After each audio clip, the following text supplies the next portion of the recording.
Это мое видео будет самое длинное, которое я когда-либо снимал. В нем заложено просто невероятное количество стараний, сил, мучений, эмоций и времени.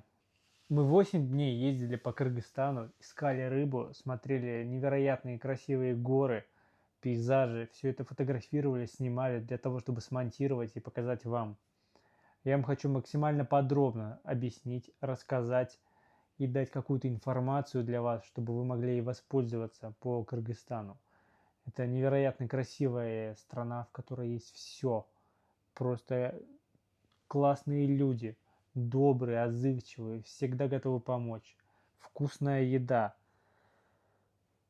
Что еще есть? Классные дороги у них есть. У них есть невероятная красота природы, а это самое главное. Мне кажется, это прям жемчужина всего Кыргызстана. Мне понравилось просто невероятно. Это безумное было приключение, в котором мы и застревали на машине, и там готовили еду, ловили рыбу, смотрели чуть ли не до слез на эти горы. В общем, смотрите, комментируйте, лайкайте, подписывайтесь. Очень нужна ваша поддержка с такими видосами, потому что следующее видео будет, наверное, тоже по этой Азии, Пакистан, Узбекистан, Таджикистан. Посмотрим, куда-нибудь отправимся в те же края, половим ту же самую форель. Или еще раз поеду в Кыргызстан, что-нибудь там найду. Давайте я вам чуть-чуть подробнее расскажу про наш маршрут, как мы его строили, как я ездил, где мы проезжали, где хорошие дороги, где плохие дороги, куда стоит ехать, куда не стоит ехать, и что там можно посмотреть на всех этих дорогах, сколько мы в среднем проехали за эту поездку. Давайте начнем, вам сейчас расскажу, откуда мы начали. Мы, получается, начали выезжать с Алматы. С Алматы мы выехали и поехали в сторону Бишкека. В общем, мы выехали уже в Кыргызстан, собрали вещи вчера. Сегодня мы выехали в 7 утра, сейчас 8:35, мы еще едем по городу, потому что это Алмата. Да, вот. Пробки есть всегда. И утром, и днем, и вечером, и в обед, и после обеда, и ночью, когда хочешь. Ехать нам еще 7 часов. Каков план? Приезжаем в Кыргызстан, я делаю сим-карту киргизскую, для того, чтобы у меня был интернет. Вот. После чего мы уже сразу отправляемся на речку, на которую будем рыбачить. Едем сейчас на Сусамыр, одну из самых популярных рек Кыргызстана для рыбалки на форель. Ловить я буду исключительно форель. Вся остальная рыба меня вообще не интересует.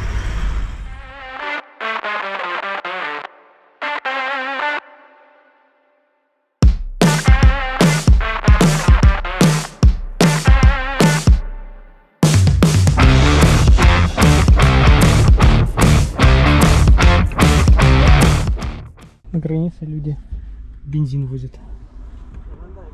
У чувака просто начал переливаться с машины. Отстоим. Кордай. Control point. Мерседес обоссался бензином. Ну, что-то вообще какая-то небезопасная история. Ужас. Проехали границу в Кордае. Тут таможенный пункт. Там огромная очередь, люди возят бензин через границу, потому что в Кыргызстане бензин дороже, чем в Казахстане. И они в машинах возят бензин. Там стояла очередь из этих людей. Мы, то есть, проехали мы Кордай, заехали на окраину Бишкека, тут я купил домкрат. Приехали в Кыргызстан, и мне нужно купить домкрат и баллоник, потому что поедем далеко-далеко, маршрут огромный, а домкрата с баллоником нет, и без телеса остаться где-нибудь в жопе мира равно быть в жопе. Так что сейчас и ищем, где домкрат можно купить. Здесь прям уже лето, жарище, шорты надел. Такой вот кыргызстанчик. В общем, едем мы по Бишкеку, рядом с Бишкеком, по области, наверное, Бишкекская область. Село Романовка, вот Парашки на месте, Мерседесы тоже на месте, как будто в Казахстан не выезжали, только камеры пропали. Вообще камер почти нет. Ехать нам еще 4 часа. И поехали в сторону Сусамыры через вот этот прекрасный перевал. Там высота около 3300.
Проехали мы этот перевал, оказались в Сусамыре.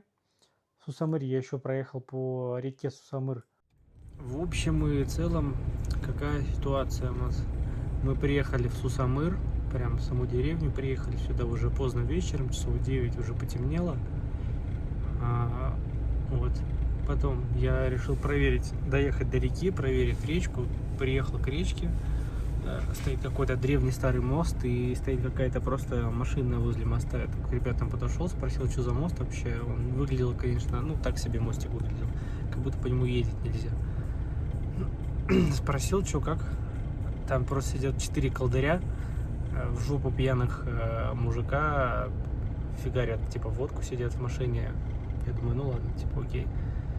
Все, типа проезжай спокойно. Я проехал, и спустя там спустя 20 минут примерно, как я по реке ехал в сторону Сусамыры, смотрел на реку, ну, чтобы искал место, чтобы для стоянки, для ночи уже, потому что уже ночь.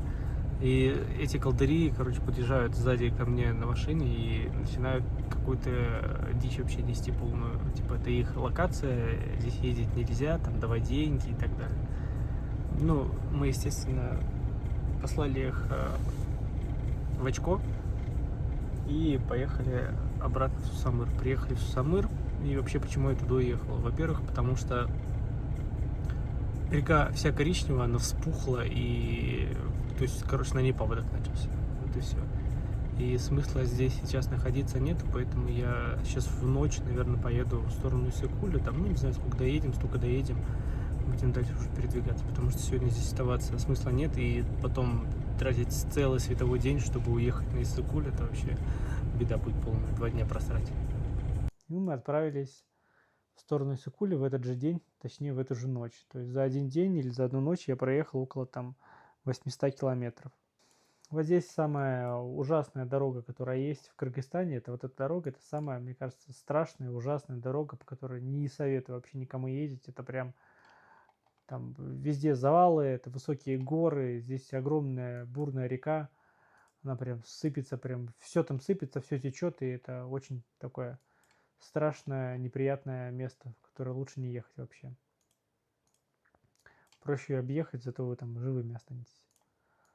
Вот. То есть мы проехали с Сусамыры, мы отправились в Качкару, точнее в Кекджар. В Кекджаре мы переночевали. В первый день просто где-то на речке остановился, мы переночевали, проснулись.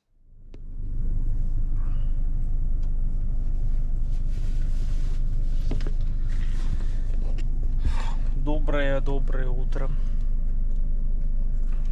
Очень задалась тяжелая дорога вчера. Ехали мы с 6-7 утра до 2 часов ночи. Вот, и до конечной точки маршрута я, в принципе, даже не доехал, потому что я не знал, куда ехать. Мы остановились возле какой-то речушки здесь. Что теперь мы делаем? Я поставил маршрут, куда мы поедем. Нам ехать осталось там 1:30, это уже будет река, и это будет, наверное, рыбалка. Будем проезжать Артакойское водохранилище.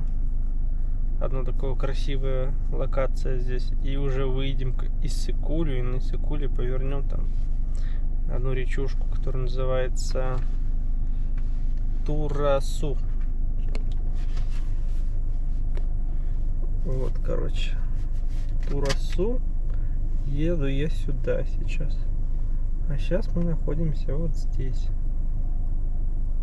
Это что у нас? Получается, мы сейчас Кекджар. Вот здесь дорога, короче, это самое вообще страшное, что было в моей жизни, мне кажется. Вся вот эта история. Я прям видео ночью поснимал. Посмотрим потом. Ну это прям вообще жесть.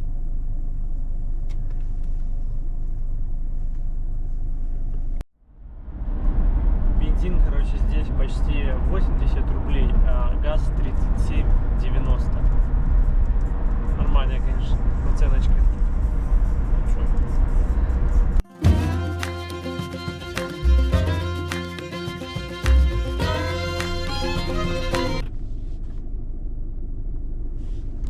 Каков план? План таков. Короче, мы должны были ехать вот по вот этой дороге, которая идет вдоль Артакойского водохранилища. Но там происходит такая история. Вот, сошел оползень. Поэтому мы поедем через вообще Балыкчи. Все такой огромный объезд, наверное. А по другой дороги здесь нету точно. Ну ладно, что, поедем. Через перевал. Вот туда поедем.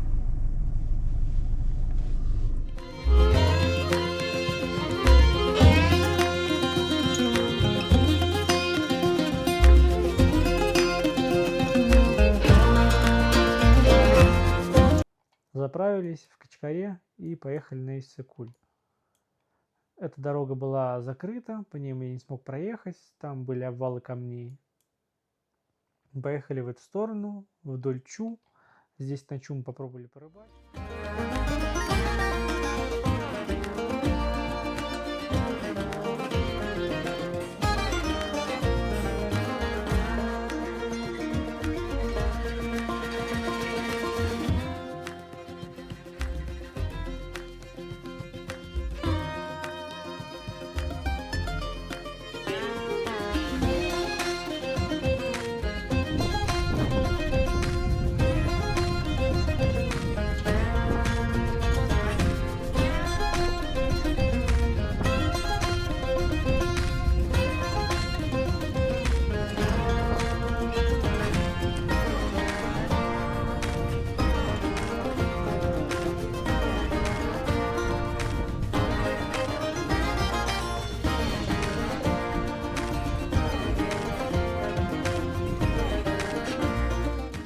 Поехали в эту сторону, вдоль Чу.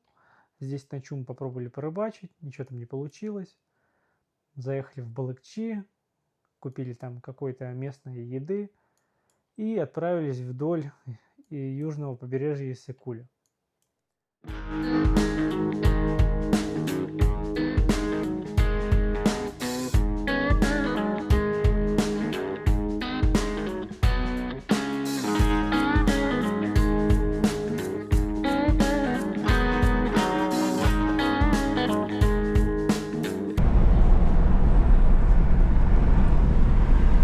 Приехали мы уже, получается, к Иссык-Кулю, что рыбачили, все прочее. Рыбы не было, рыбачили мы на реке Чу. Ого, вот это бильбиджон.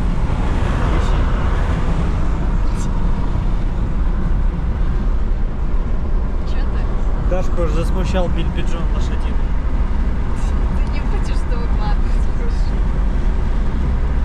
Ну и в общем, сейчас двигаюсь на еще одну речку, но она находится уже больше дальше в горах. Там на этой речке, наверное, рыба будет, но это не точно. Дорога вокруг Иссык-Куля по южной стороне, говорят, вообще хорошая, поэтому можно смело здесь ехать, кататься. Ее прям недавно вроде сделали. В общем, вот, здесь мы сейчас двигаемся. Написано 40, но не верьте, здесь не 40. Хотя не знаю, Мерседес как будто 40 едет. Что еще сказать хотел? При въезде в Кыргызстан обязательно меняйте деньги на сомы, потому что здесь в основном все расплачиваются наличкой и все. Курс примерно сейчас, на момент, когда я поехал, 1 к 1 рубль сомы. То есть 1 рубль одна сумма. И цены здесь на продукты на самом деле дешевле, чем где-либо я видел. Но на топливо вообще не дешевле. Самое дорогое топливо, которое я видел. А ты что скажешь? Гора красивая. Нравится? Да. Чего? Ну там и Сыкуль уже видно, он прям бирюзовый.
Покатались по речушке этой, забыл, как она называется. В общем, встретил я мужиков, которые там рыбу ловили. Говорят, что там есть форель, но сегодня форели нет, и в последнее время что-то она, ну, типа, плохо ловит, и особо здесь нет. Вот. Что еще хочу отметить? Хочу отметить, что то, что я сказал, что дорога прекрасная вдоль южного этого побережья, да, она хорошая, только там, где она есть. Главное, не везде, потому что здесь все мосты ремонтируют, и мостов еще нету. Дорогу сделали, мосты не сделали. По итогу получается так, что каждая речка — это грейдер, и ты объезжаешь по этому грейдеру, и все. А так в целом нормальная дорога, классно. Вот, едем сейчас на другую речку, речка называется Тонг. Вот, там будем ставить лагерь, баню и ночевать. И ужин готовить.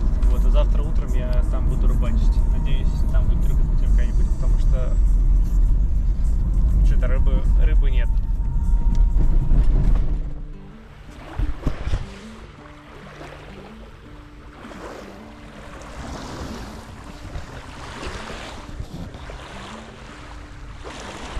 Вот, это Иссык-Куль.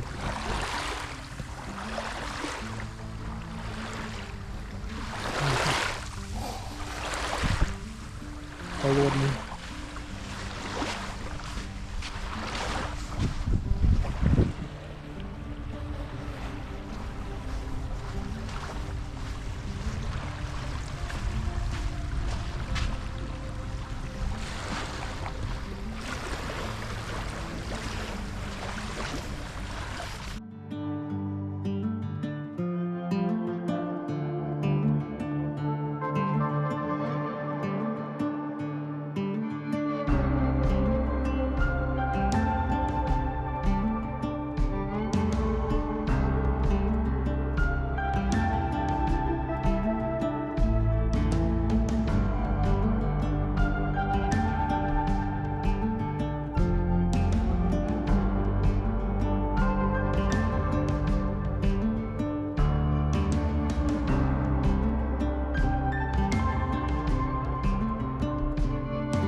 Готовим, короче, мы ужин, курочку с грибочками жарим, с лучком, с помидорками.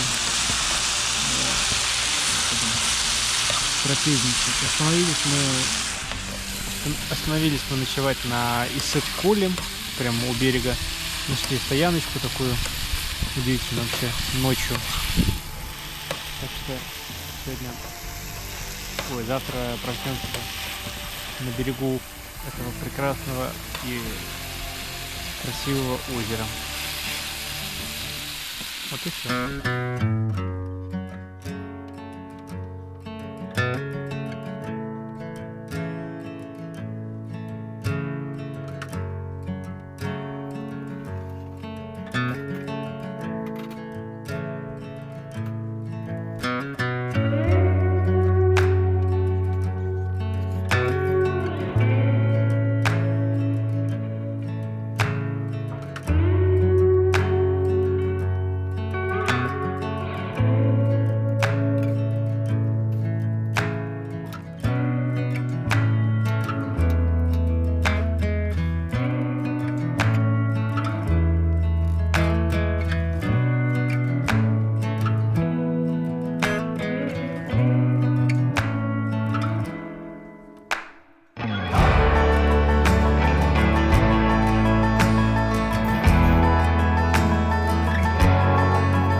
Сижу и собираю этот видос и понимаю, что в некоторых местах хронология как будто бы нарушена или что-то становится непонятно.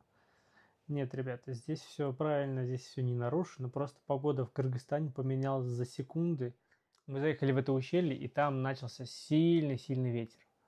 После чего мы оттуда прекрасно свалили, искали локации, в которых можно порыбачить, куда-то заехать, укрыться от этого песчаного ветра. Речки начали вспухать от пыли и грязи, точнее становиться мутными. И после этого я решил поехать напрямую уже в Каракол. И тут начинается самое интересное. Мне кажется, Каракол — это столица Subaru Forester'ов. И я никогда в жизни не видел столько Subaru Forester'ов в одном месте. Просто нереальное количество, их огромное там. Мне кажется, нигде столько нету Форестеров, как в Кыргызстане.